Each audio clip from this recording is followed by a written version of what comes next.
They said no one ever came up Widow Bell's trail in winter. The old road to her cabin wound through bare cottonwoods and frozen earth like a forgotten vein. And by the time November settled over Halberd County, even the animals kept to lower ground. Folks in town called her strange, said she liked the cold too much, or maybe she just liked being alone with it. But the truth was simpler. Louisa Bell had buried her husband 3 winters ago, and since then, the silence had been the only thing that ever stayed. So when the knock came, 3 slow raps on the door, just after midnight, she thought she was dreaming. Snowstorm breathing against the window, kettle still warm on the stove, the soft, steady hum of fire and grief. But then it came again. She rose without a word, pulled on her shawl, and opened the door to something that didn't belong to this world. A man half frozen, soaked in blood and snow, collapsing against her like the weight of some old sin. His face was battered, beard rimmed with ice, a gun holster hanging limp at his side. His boots were barely holding together. One hand clutched his ribs, the other held nothing. "Please," he rasped, "don't send me back out." She should have shut the door, should have sent him to the sheriff or to the Lord. But something in his eyes stopped her. Not desperation, not fear, just sorrow, the kind that matched her own. She dragged him inside. It took hours to clean the wound. Bullet near the liver, infection already setting in. He never cried out, just stared at the ceiling like he'd been waiting for a roof to die under. She didn't ask his name. She didn't offer hers. But by morning, he was still breathing. He woke at dusk, eyes barely open, voice a cracked whisper. "You, the one, buried next to the preacher." Louisa froze. Only someone local or someone who asked questions would know that. "You knew my husband?" she asked quietly. The man nodded. "Was with him. Last ride, he saved a boy." A pause. "Saved me?" She sat slowly. "Then why are you here?" His eyes closed. To finish what he started, she didn't understand. Not yet. But something shifted in her. An ache she thought had calcified, suddenly softening like snow under warm hands. He slept again. That night, Louisa sat at the edge of the bed, listening to the wind and the outlaw's breathing. She didn't know who he was, didn't know what kind of life he'd led, but she knew the look of a man who carried more regret than hope. And deep down, she sensed one truth rising like smoke in her chest. He hadn't come here to live. He'd come here to confess. Do you believe some people are sent to us not to stay, but to help us find something we lost? Share your thoughts in the comments. And his secret hasn't even begun to unfold. Stick around, partner. The fire's only starting to burn. For 2 days and nights, the storm howled like a thing with teeth. Snow piled at the windows, and Louisa kept the lamps lit longer than usual, as if light alone might keep the weight of what she'd let into her home from crushing her. The man didn't speak much. Fever kept him drifting between half-wake and darkness. His jaw clenched tight, like he was holding something back, even in sleep. She'd seen death before, too much of it during the war, and again when her husband died with a prayer half-spoken.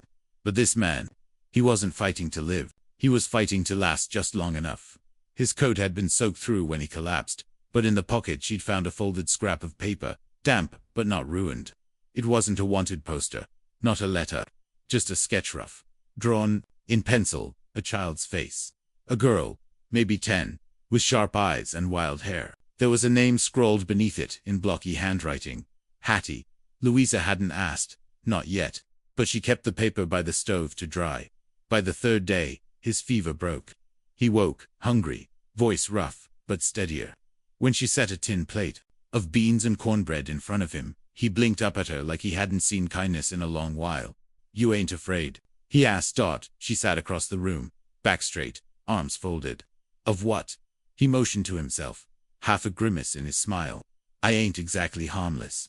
Louisa looked at the pistol she'd taken from him the first night. It sat on the mantel, unloaded. He hadn't even asked for it back. "You came here to die, didn't you?" she asked plainly. He didn't answer right away.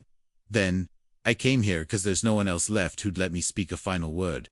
Silence stretched between them, not uncomfortable but heavy, like an old quilt stitched with grief. "You knew my husband," she said again. "Tell me." The man exhaled slowly, head leaning back against the wall. "We rode together once. Not outlaws, not exactly. Hired guns, railroad work, mostly. He got out, found God, found you." He closed his eyes a moment. "Said there'd come a day someone show up at your door. Said if he wasn't around to meet em, you'd know what to do. Her heart clenched. He said that. The man nodded. Didn't tell me what you were supposed to do. Just said I'd know when it happened. They sat quiet again. The only sound the low hiss of the stove and the distant groan of wind against timber. Louisa stood, crossed the room, and retrieved the dried paper from the shelf. She held it out. This her? She asked. The man's fingers shook as he took it. His eyes burned. My daughter, he whispered. Haven't seen her in 6 years. She's still alive. A nod. In a town called Merritt. With a family that don't know who I am.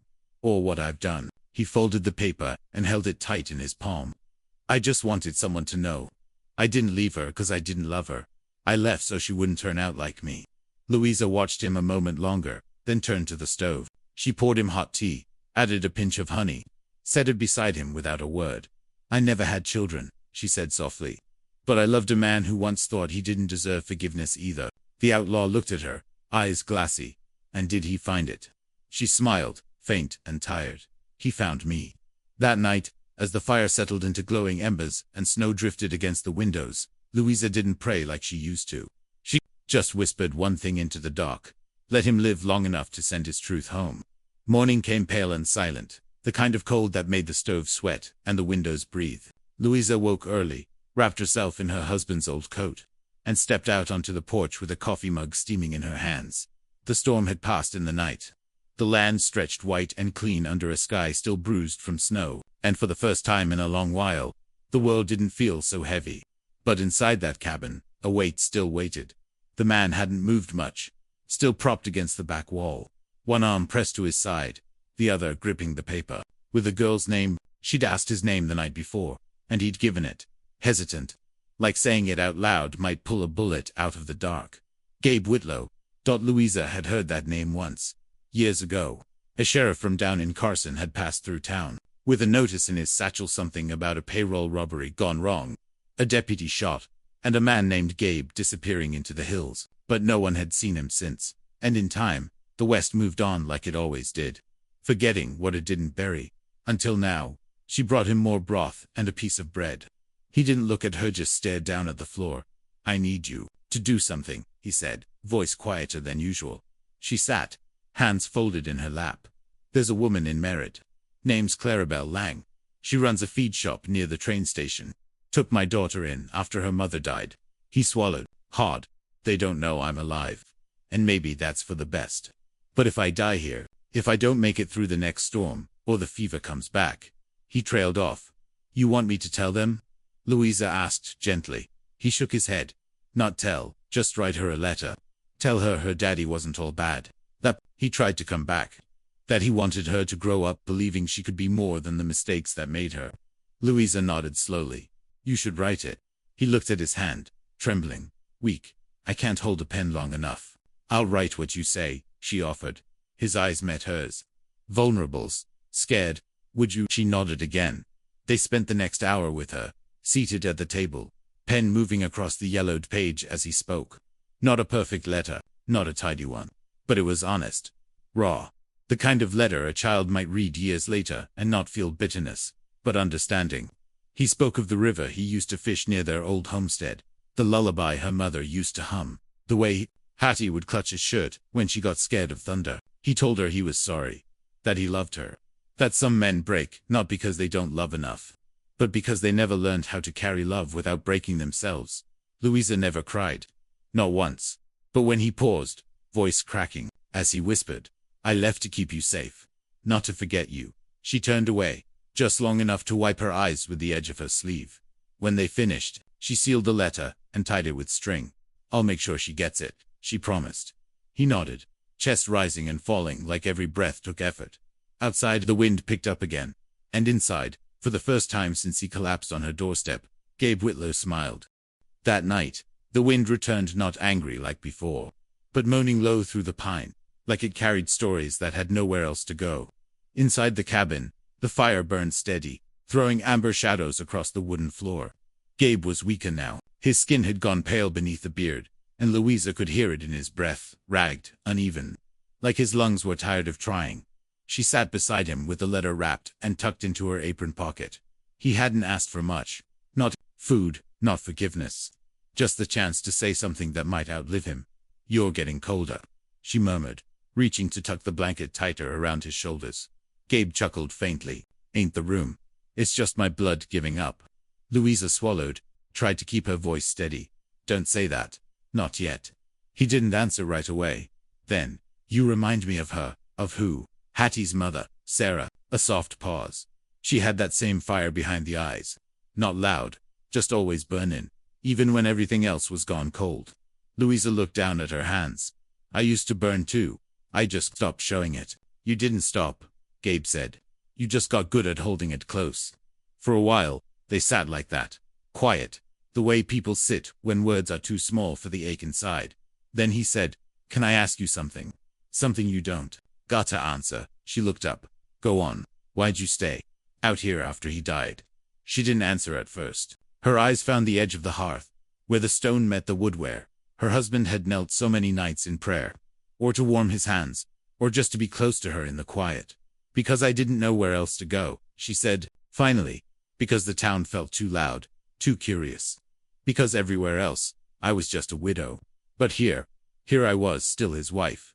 Gabe nodded slowly. "I get that." She looked at him then. Really looked. His eyes weren't hard. Anymore, weren't wild. They were tired, yes, but soft. Like something in him had finally laid down after running too long. "You ever said her name out loud?" he asked. Louisa froze. Her chest tightened. He waited. And then, in a voice she hadn't used in 3 winters, Louisa whispered, "John." The name trembled as it passed her lips, like it had been buried under snow and silence, and was just now learning to breathe again. Gabe closed his eyes. "That's a good name," she nodded. "He died slow. Consumption. Preached right up till the end. Said he wasn't afraid. Said I'd see God in little things when I needed to." Gabe smiled faintly. "Maybe I'm one of those little things." She laughed, then low, shaky, but real. "You are not little, Mr. Whitlow Fair," he muttered. The wind shifted again outside. But inside, something warmer had settled. Not comfort. Not quite. But maybe the start of it.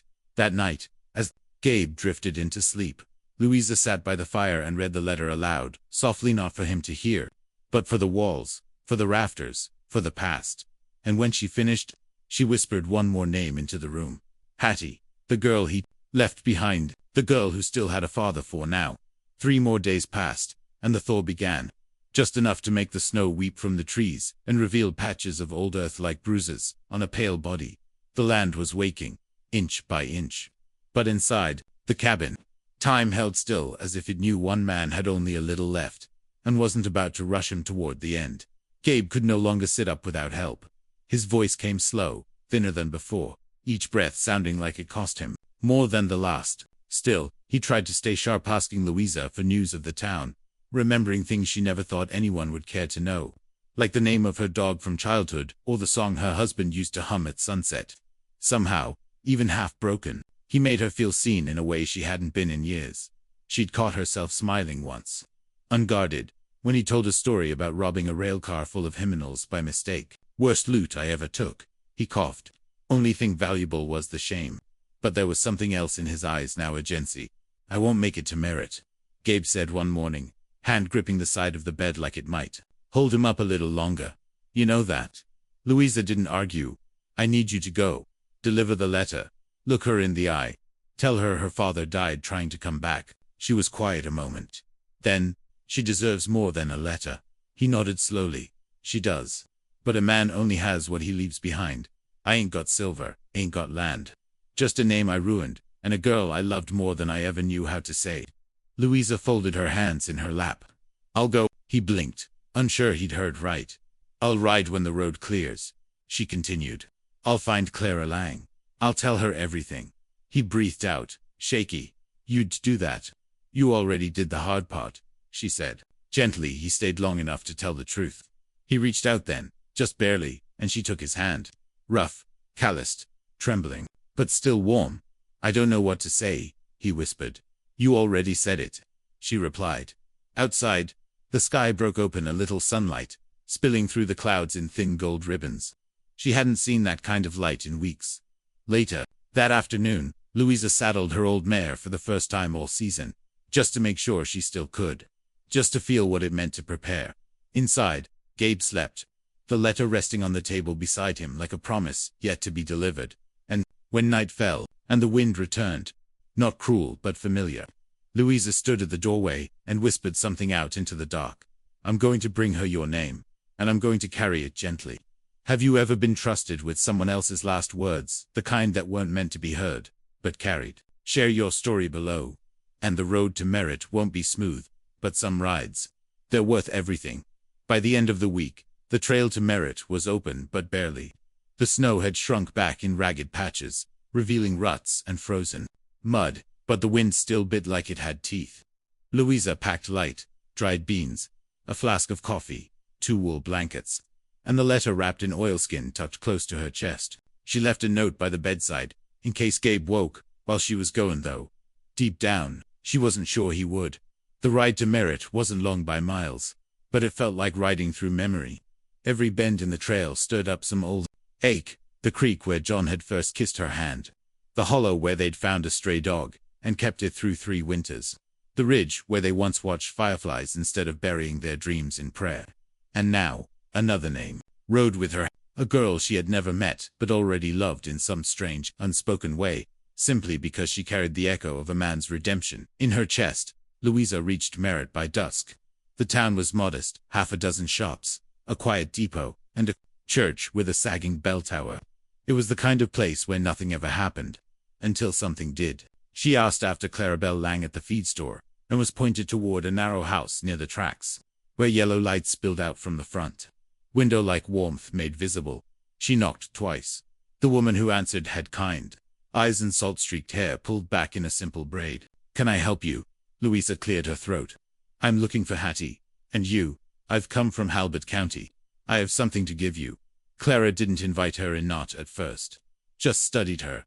Cautious. Protective. You know her father. I did. Not long, but long enough. Clara stepped aside.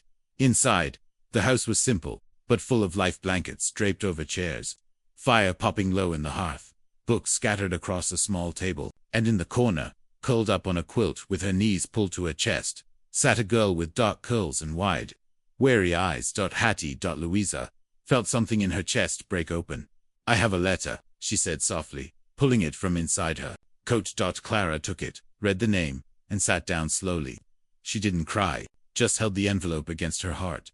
Louisa looked at the girl, who was staring at her like she was made of smoke. Your father was a hard man, Louisa said gently. But he was also a man who tried to come home. He didn't get far, but he got far enough to leave this and far enough to love you with everything he had left.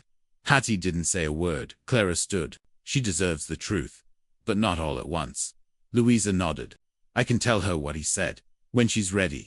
Later, Louisa sat at the kitchen table and recounted the quiet things. The letter, the sketch, the way Gabe spoke her name, like a prayer wrapped in regret. She didn't soften the story, but she didn't let it go hard either. She told the truth, like you'd hold a baby firm, but gentle. Clara listened, eyes wet. He always meant to come back, she whispered. But I figured the outlaw in him won.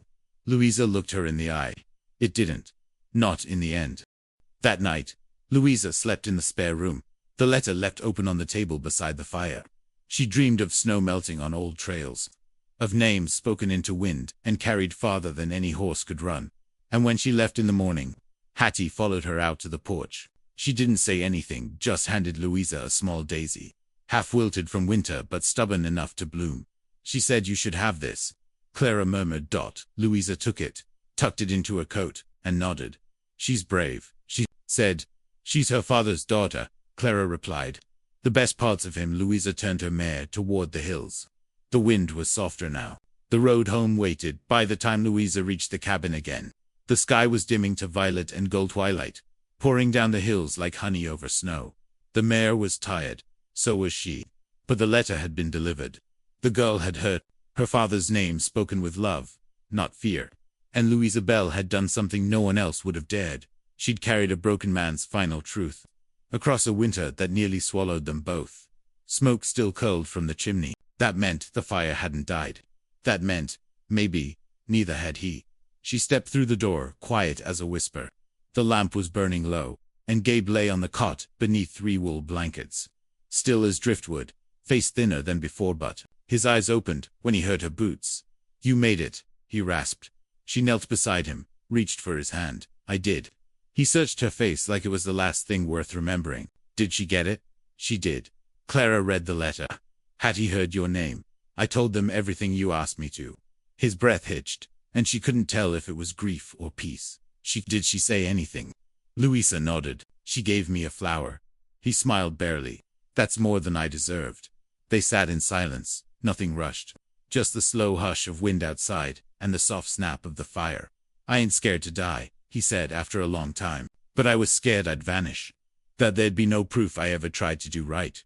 "You tried," she said firmly. "You came here. You stayed, and you didn't die until someone knew who you were."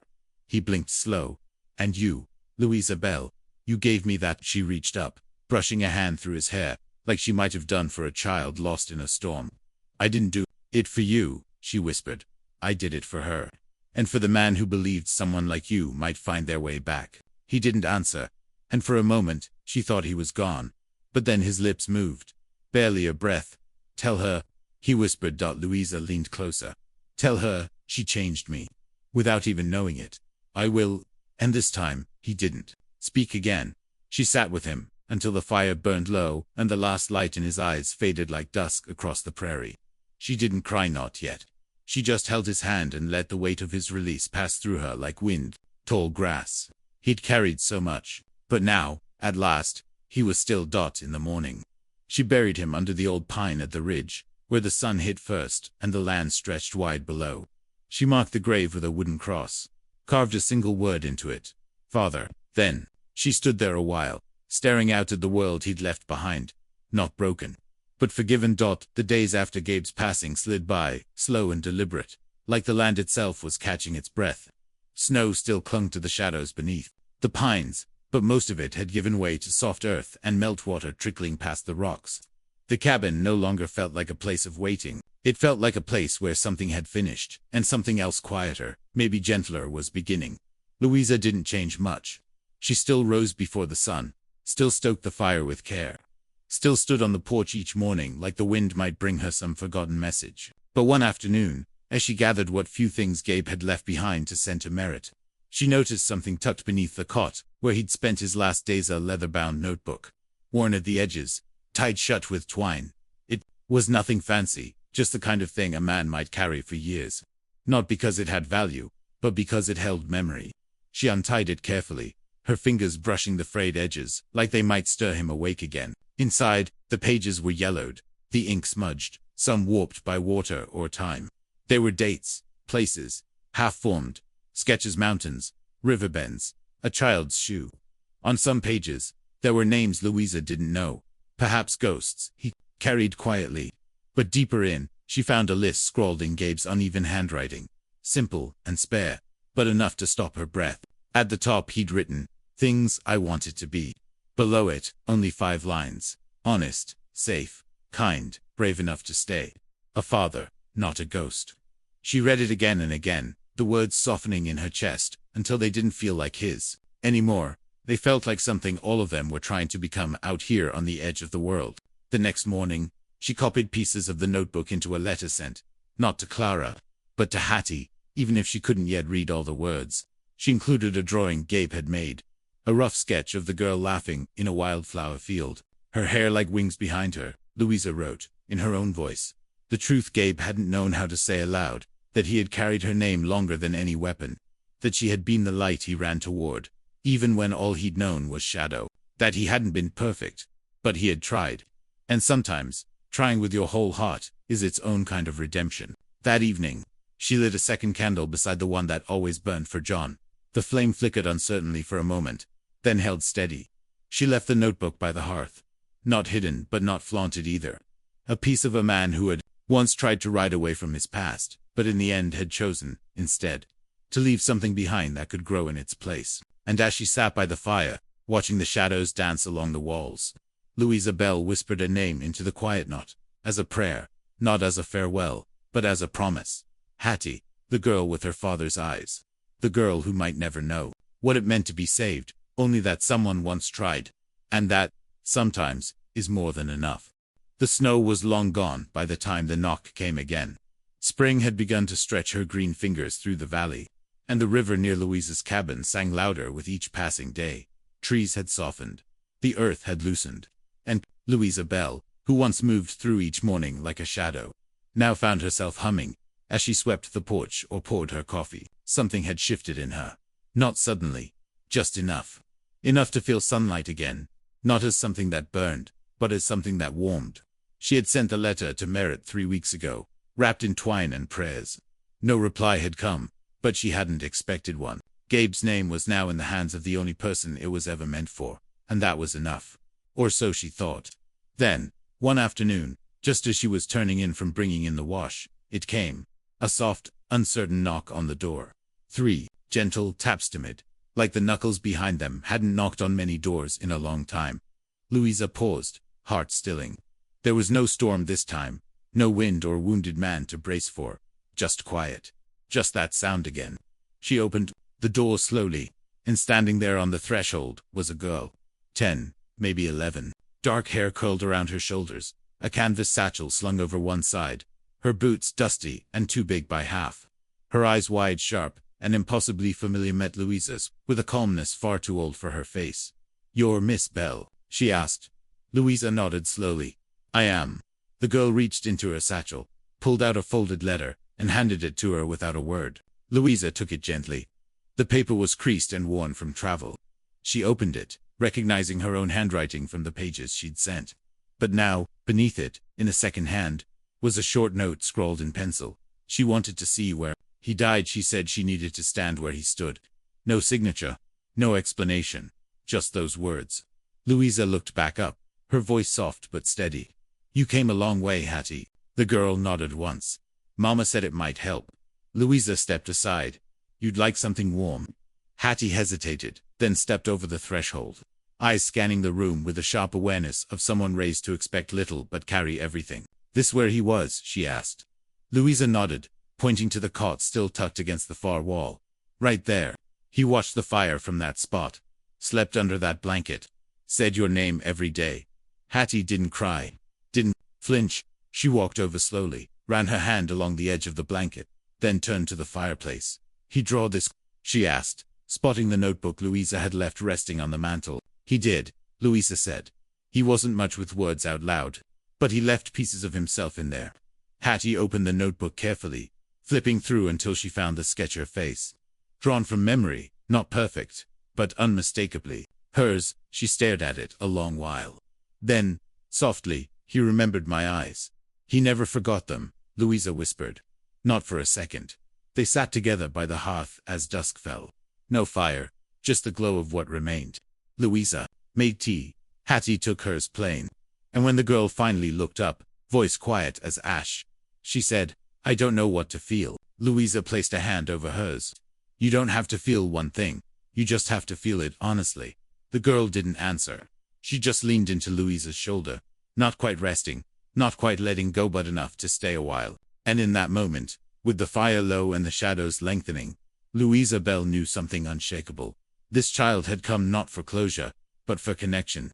Not to bury her father's memory, but to carry it forward, with eyes wide open, and a heart still willing to understand. And Louisa, for the first time in a very long while, felt something like home return to her bones. That night, long after Hattie had fallen asleep, curled up under the quilt that once warmed her father, Louisa sat by the fire with the notebook in her lap. She hadn't meant to open it again. Thought she'd read every word worth reading.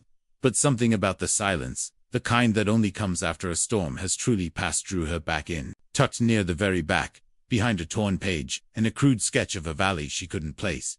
She found it, a folded scrap, carefully pressed flat. It wasn't addressed. No date. Just a few lines written in Gabe's rough, handleless, like a message and more like a thought he hadn't dared speak aloud. "If she ever comes looking, tell her I never wanted to be a hero. I just didn't want to be a ghost. Tell her she saved me just by existing." Louisa read it twice. Then again, and for the first time since burying him beneath the ridge pine, she wept.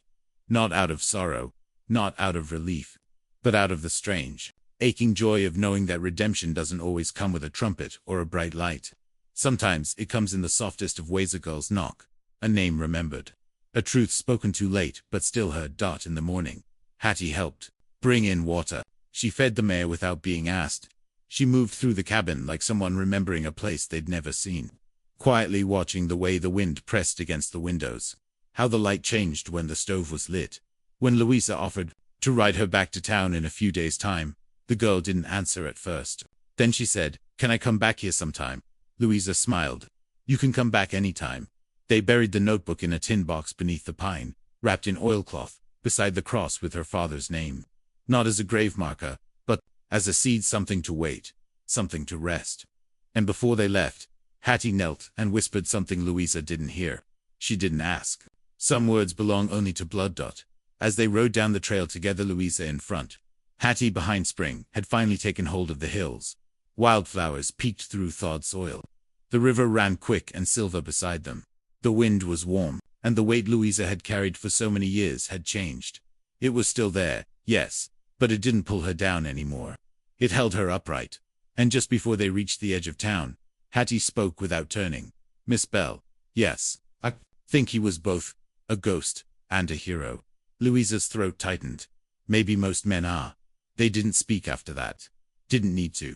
The silence between them was enough. A silence filled with forgiveness, understanding, and the soft rhythm of hooves on earth. A silence that said, life doesn't end with goodbye. Sometimes it begins with it.